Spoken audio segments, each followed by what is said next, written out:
I have been thinking about how I should be turning this video, this story, this message into a cinematic masterpiece in order for me to put it on YouTube, because a sit down video, just me sitting down and talking to you, that's not good enough. I could do so much better.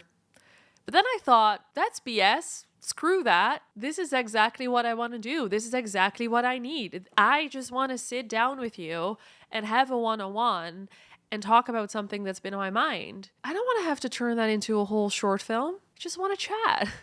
So that's what we're doing. Where do we even start? When I'm at an event and I get to meet some of you, which is so incredible and it's still so surreal and it's an absolute honor to meet you.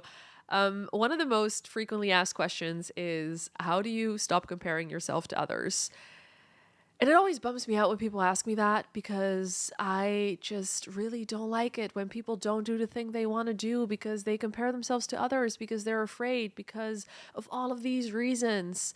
And I think in general, I'm pretty good at not comparing myself to others. When it comes to my career, when it comes to YouTube, I think I'm doing a pretty good job at just focusing on my own journey. And I think that has just come with the years of doing this, that you just feel confident about what you do, right? All of my friends who I think are incredibly talented, they do really cool things, but I don't really compare myself to them. I get excited for them to see what they get to do, whether they are going on a trip or whether they have a cool brand deal or they're making a short film. I'm just really excited and really excited for them. And if anything, instead of comparing myself to them and be like, oh man, why can't I do ABC? I just get inspired because of the things that they get to do, because that just shows what I could potentially do as well.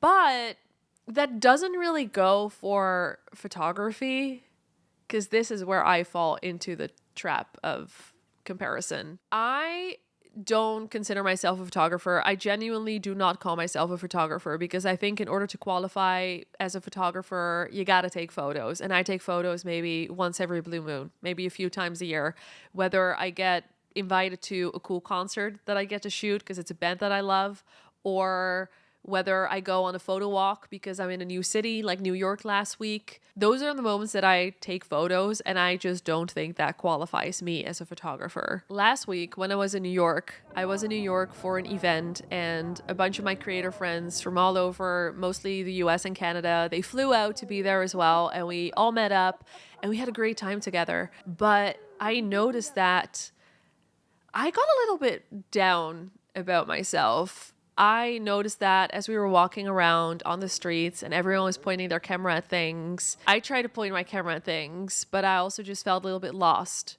And I think that's partially because I don't do photography very often, so it still feels new to me and it still feels a little bit foreign to me. And then also you're just surrounded by these incredibly talented people, and people that are photographers by trade, videographers by trade, filmmakers, just incredibly talented people. And I think that's a very exceptional place to be in. I think it's very exceptional to be in a situation when you're surrounded by so much talent. It is hard to not compare yourself. But I think mostly the reason why I then compare myself and get a little bit down about my own skills is because of how new it feels to me, and how it feel like I just don't feel confident with that skill. Let's just say that. And I think that when it comes to my job, when it comes to making videos, I know what I'm doing, so I don't really feel that way and I don't really compare myself to other people. But then when it comes to something that I'm pretty new at,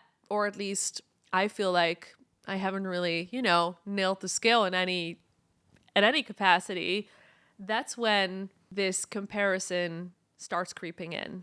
And I'm sure you've heard the quote, comparison is the thief of joy. It's so cheesy, it almost makes me gag, but it is true. Comparison truly is the thief of joy, because it robbed me from my joy. I was taking photos. I really enjoy taking photos, but there were so many photos over the years that I've shot that have never seen the light of day.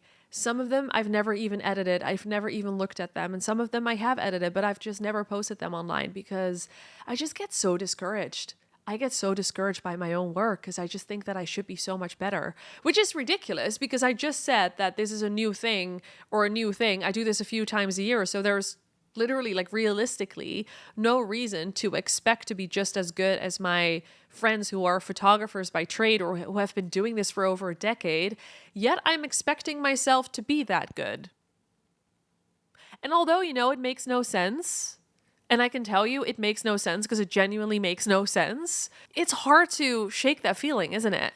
And then also just setting unrealistic expectations of yourself because you're surrounded by all of these talented friends. And I think part of that is also because my job is visual arts. But visual arts is like the umbrella of all the skill sets and all the talents underneath. Video is just one of them. If you're good at video, it doesn't make you a great photographer. But I have this expectation that other people, so I'm projecting this on you, that other people expect me to be good at photos because I'm good at video. Therefore, I need to be good at photos. But also maybe I'm expecting myself to be a little bit good at I'm expecting myself to be good at photos. So last weekend when I came back from New York, I decided to take a look at the photos and I felt like I had nothing. But I decided to edit them anyway, and I still felt like I had nothing. Because in the meantime, I was on Instagram and I saw my friends, they were releasing their photos and their videos. It's like, oh man, this looks so good. I really have nothing. And that really takes away the joy.